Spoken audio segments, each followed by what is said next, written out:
নমস্কার বন্ধুরা, জ্যোৎস্নার ইতিকথায় আইটি নতুন পর্বে তোমাদের সকলকে স্বাগত জানাই। বন্ধুরা, আজকের পর্বে তোমরা জানতে পারবে 1431 বঙ্গাব্দের শেষ পূর্ণিমা চৈত্র পূর্ণিমা কত তারিখে পালন করা হবে, তার পূর্ণাঙ্গ সময়সূচি এবং কোন তিথিতে উপবাস স্নান দান করা শুভ তার সম্পর্কে জানবো এবং এই পূর্ণিমার গুরুত্বটা কী। এর পাশাপাশি আর একটা গুরুত্বপূর্ণ তথ্য জানবো যে এই পূর্ণিমার সাথে হনুমান জয়ন্তীর কী সম্পর্ক রয়েছে, কেনই বা এই দিনে হনুমান জয়ন্তী পালন করা হয়।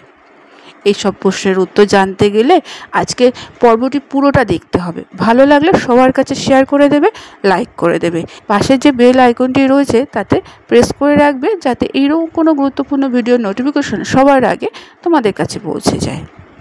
বন্ধুরা, চৈত্র মাসের শুক্লপক্ষে পূর্ণিমা তিথিতে চৈত্র পূর্ণিমার উপবাস হয়। এই দিনে চৈত্র পূর্ণিমা স্নান ও দান করা হয়ে থাকে। রামভক্ত হনুমানজির জন্ম এই চৈত্র পূর্ণিমার দিনেই হয়েছিল।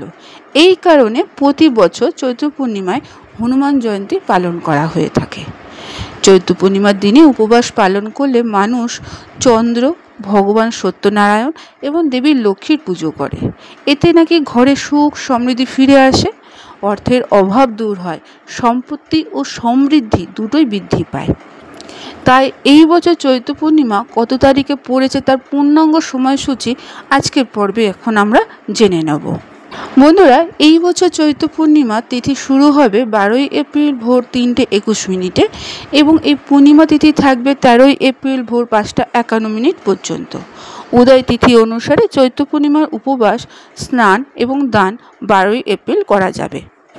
যারা বন্ধুরা চৈত্র পূর্ণিমা স্নান করতে এবং দান করতে চাও তাদের জন্য ব্রহ্ম মুহূর্ত হলো শুভ। চৈত্র পূর্ণিমায় ব্রহ্ম মুহূর্ত ভোর 4:29 থেকে ভোর 5:14 পর্যন্ত থাকবে।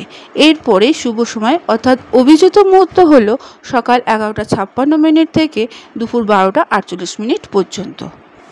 চৈত্র পূর্ণিমার শুভ সময় সকাল 7:35 থেকে 9:10 পর্যন্ত থাকবে। ওই দিন রাহুকাল সকাল 9:10 থেকে 10:46 পর্যন্ত থাকবে। এতে কোনো শুভ কাজ করা যায় না। চৈত্র পূর্ণিমার দিন চন্দ্রোদয়ের সময় থাকবে 6:18, অর্থাৎ সন্ধ্যে 6:18 চন্দ্রোদয় হবে। ওই দিন চাঁদ অস্ত যাবে 13ই এপ্রিল ভোর 5:53। রাতে চাঁদ দেখা গেলেও অর্ঘ্য প্রদান করতে পারবে। এরপরে তুমি পূর্ণিমার উপবাস ভাঙতে পারবে। তবে বন্ধুরা, একটা জিনিস তোমরা জানতে পারবে যে চৈত্র পূর্ণিমার দিনে হনুমান জয়ন্তী কেন পালন করা হয়। হনুমান জয়ন্তীর দিন অস্ত নক্ষত্র সন্ধ্যা 6:08 পর্যন্ত, তারপরে চিত্রা নক্ষত্র থাকবে। হনুমান জয়ন্তী উপলক্ষে সারা দেশে মন্দিরগুলোতে পুজো ও ধর্মীয় অনুষ্ঠান অনুষ্ঠিত হবে। এই দিনে উপবাস রেখে হনুমানজির পুজো করলে সমস্ত ঝামেলা দূর হয়ে যাবে এবং মনের ইচ্ছা পূরণ হবে। বন্ধুরা, সেই জন্য হনুমানজির জন্ম হয়েছিল এই নক্ষত্র বলে চৈত্র পূর্ণিমার দিন হনুমান জয়ন্তী পালন করা হয়ে থাকে। চৈত্র পূর্ণিমার দিনে স্নান দান করলে পুণ্য লাভ করা যায়, পাপ দূর হয়। স্নানের পর পূর্বপুরুষদের উদ্দেশ্যে তর্পণ দান, পিণ্ডদান, শ্রাদ্ধ ইত্যাদি করলে পিতৃদোষ থেকেও মুক্তি পাওয়া যায় আর পূর্বপুরুষদের আশীর্বাদও লাভ করা যায়। তাই এই চৈত্র পূর্ণিমাটি অত্যন্ত গুরুত্বপূর্ণ। বন্ধুরা, আজকের পর্বটি এখানেই শেষ করলাম। এতক্ষণ আমার ভিডিওটি দেখার জন্য ও শোনার জন্য তোমাদের অসংখ্য ধন্যবাদ।